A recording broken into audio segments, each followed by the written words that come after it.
2 oras na naghahalat nin pasahero sa kantong ini ang tricycle driver na si Gabriel Buendia kan syudad nin Legazpi.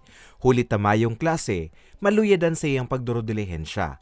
Sabi niya, solamenting ang pagkayod nin tricycle, ang pigkakwaan niya daanin pang urual daw na budget para sa gastuson nindang pamilya.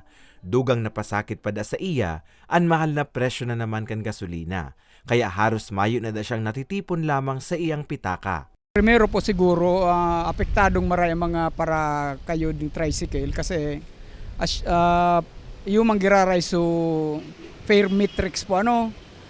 Tapos tuloy-tuloy po sa pagtaas kang gasolina, dahil man po nagtataas so pamasahe.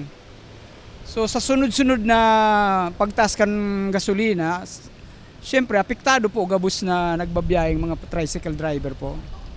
Ang delivery rider naman na si Manolito, piga-agrangay man ang aumento sa presyo kan gasolina. Difícil man so naglangkaw talaga sa gasolina.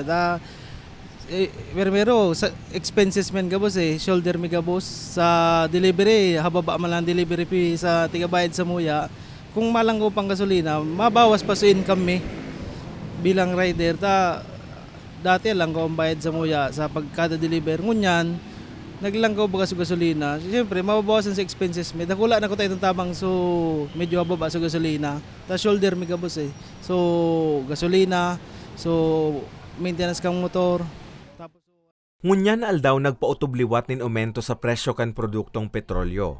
3.50 pesos ang aumento sa kada litro kan krudo.